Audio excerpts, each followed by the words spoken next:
Aktivitas kehidupan masyarakat di masa Hindu-Buddha. Mengenai sejarah leluhur, kalian akan memahami, menganalisis, dan merefleksikan babak baru sejarah Indonesia. Apakah kalian pernah berkunjung, melihat, atau mendengar mengenai Borobudur dan Candi Prambanan atau situs Muara Takut di Jambi? Bagaimana pendapat kalian mengenai hasil budaya Hindu-Buddha di Indonesia? Pada masa aksara peradaban sudah lebih maju, peninggalan tersebut dapat ditelusuri karena di masa ini leluhur kalian sudah mengenal tulisan. Sayangnya, semua tidak terawat dan diperjualbelikan secara ilegal. Pada leluhur bangsa Indonesia cerdas menerima budaya baru dari luar. Lokal jenius yang dimiliki leluhur bangsa Indonesia dapat menjadi budaya asli mereka. Kearifan bangsa Indonesia patut menjadi contoh dalam menerima budaya luar. Belum dapat dipastikan bagaimana budaya India, terutama agama Hindu dan Buddha, menyebar di Indonesia. Proses penyebaran budaya India melalui teori sebagai berikut. 1. Teori Brahmana, kasta yang memahami dengan benar kitab Veda. 2. Teori Vaishya, berkembang melalui jalur laut. 3. Teori Ksatria, masuk ke Indonesia oleh prajurit Hindu. 4. Teori arus balik, aktivitas masyarakat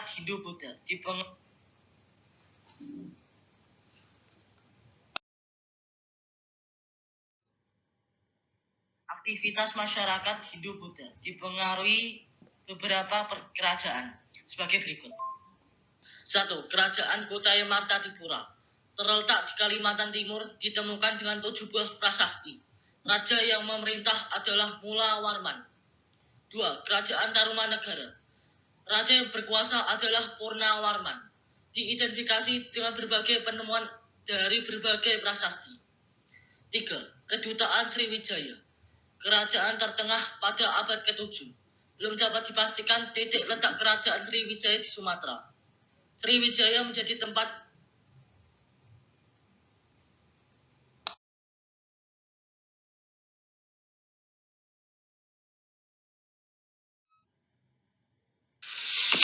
Kerajaan Mataram kuno dikenal melalui prasasti di Desa Canggal Barat Daya, Magelang, bertuliskan angka 732M.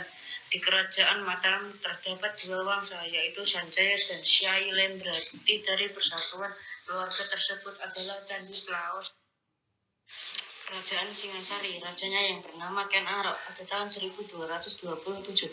Ken Arok dibunuh oleh anak tirinya Anusapati. Anusapati mengambil alih kekuasaan dari tahun 1247 sampai 1248. Pada tahun 1284 kekuasaan dipegang oleh Panggauni. Pada tahun 1254 tahta kerajaan diberikan kepada KR Tahtanegara.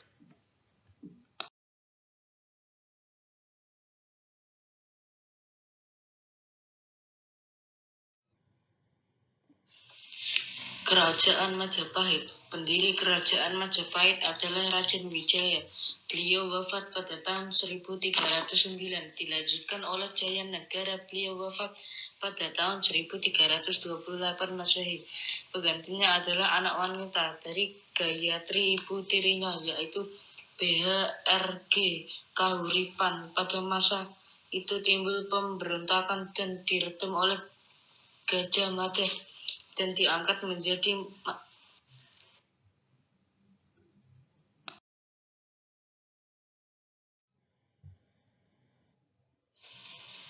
Gajah Mada menunjukkan pengabdiannya dengan mengucapkan Sumpah Palapa. Pada tahun 1350 Trebana Punggadewi turun tahta dan digantikan oleh anaknya, yaitu Hayam Wuruk yang lahir pada 1334. Hayam Wuruk bersama Gajah Mada dapat mempersatukan wilayah Nusantara. Gajah Mada wafat pada 1364. Pada tahun 1389 Hayam Wuruk wafat digantikan menantunya Wikramawardhana. Perbedaan Hindu-Buddha menjadi awal peradaban sejarah Indonesia. berlangsung berabad-abad sampai kemudian pengaruh Islam datang, peninggalan Hindu-Buddha di antaranya candi, seni pahat patung, seni ukir, arca, dan hasil kesuksesan.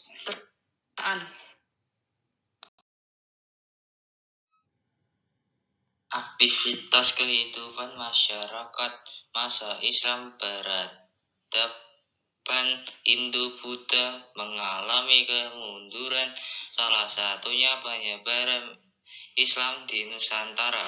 Berita Tiongkok menyebutkan bahwa terdapat daerah pedagang Arab Islam di pantai barat Sumatera. Islam masuk dari udara ke Samudra Pasai pada abad ke-13 Masehi. Islam diterima masyarakat Indonesia karena beberapa fakta adalah Islam datang dengan damai. Islam tidak membedakan berdasarkan kelas, tidak membutuhkan banyak biaya. Media dakwah Islam: 1. Perdagangan. 2. Pernikahan. 3. Pendidikan. 4. Seni budaya. 5. Dakwah. 4. Kasafu. Kerajaan Islam yang ada di Indonesia. Samudra Pasai berada di ujung utara Pulau Sumatera, dipimpin oleh Sultan Malik Al-Saleh. Pada tahun 1297 sampai 1326 digantikan oleh putranya Sultan Muhammad. Penggantinya adalah Sultan Ahmad. 2. Aceh Darussalam. Kerajaan tersebut dipimpin oleh Sultan Iskandar Muda. Pada tahun 1607 sampai 1636 Masehi digantikan oleh menantunya Iskandar Dangi pada tahun 1641 Masehi. Bila beliau wafat, salah satu kerajaan Aceh runtuh karena Belanda berhasil merebut Malaka pada 1641 Masehi. 3. Demak. Kerajaan Demak dipimpin oleh Raden Altaf dan mendirikan kerajaan Demak, Jepara, Tuban, Gresik. Pati Wunus menggantikan ayahnya selama 3 tahun. Kemudian wafat. Beliau terkenal dengan nama Pangeran Sabralor. Kemudian digantikan oleh Pangeran Pregono pada tahun 1564. 4. Banten dikuasai oleh Fathahillah. Lalu Sunda Kelapa diganti nama menjadi Jayakarta. Banten mencapai puncak kejayaan pada masa Sultan Ageng Virtayasa pada 1651 sampai 1682 Masehi.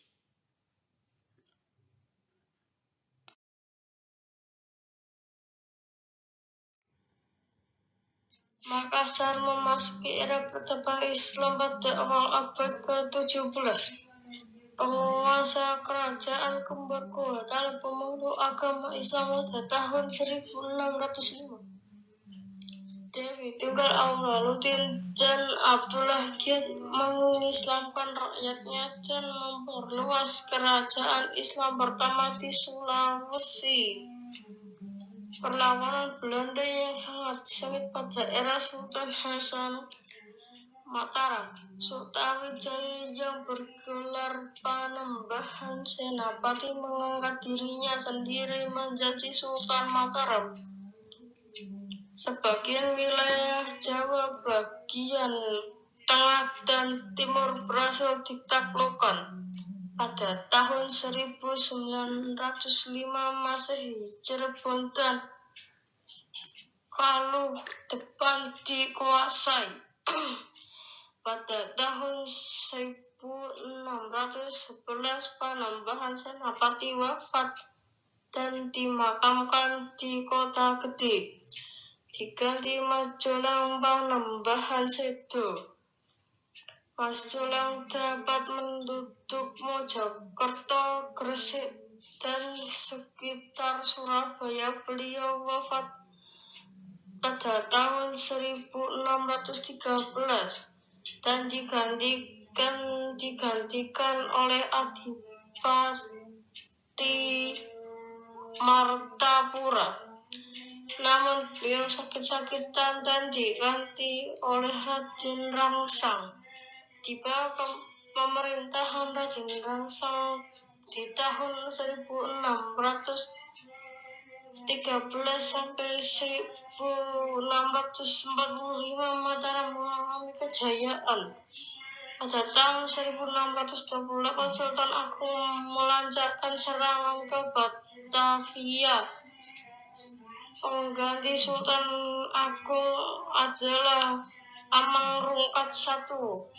Hingga Pakubowo II, namun banyak merugikan rakyat. Pada 13 Februari 1755 perjanjian Giyanti Mataram pecah menjadi yaitu Kesultanan Yogyakarta dan Kesultanan Surakarta. Pulau Ternate dan Tidore menjadi Kepulauan di Maluku. Bangsa Portugis, Spanyol, Inggris, dan Belanda saling memperebutkan rempah-rempah. Orang Portugis dan Spanyol bersekutu dengan Ternate dan Tidore pada tahun 1535 Masehi. Ternate digulingkan dan membunuh penerus Sultan pada tahun 1570 Masjid digantikan oleh putranya Sultan Abdullah pada tahun 1570 sampai 1583. Sultan Abdullah penganut Islam dapat menggusur Portugis pada tahun 1575 Masehi. Pada tahun 1584 sampai 1606 Masehi, Sultan dan putranya menyebarkan Islam ke pulau-pulau sekitarnya. Pada tahun 1599 Portugis kembali ke Maluku. Pada tahun 1607 Belanda membuat perjanjian dengan Ternate. Dengan kekuasaannya Belanda telah merugikan penduduk lokal. Banjarmasin pada tahun 1636 Masehi. Kerajaan Banjarmasin telah berpengaruh di daerah Kalimantan. Pedagang lada menarik Inggris pindah dari Banjar ke Banjarmasin. Pada tahun 1663 Masehi timbul Berembulan Tahta. Pada tahun 1670 pecah perang Raja Suryanak turun tahta oleh Suryatila ke awal abad ke-18 Masehi. Banjarmasin tetap kuat, tidak terpengaruh oleh asing. Peradaban Islam di Indonesia banyak meninggalkan jejak seperti masjid, makam. Seni ukir biasanya mengambil dari pola daun bunga, bukit, pemandangan, dan garis geometri wayang. Pada masa peradaban Islam disadur oleh Sunan Kalijaga.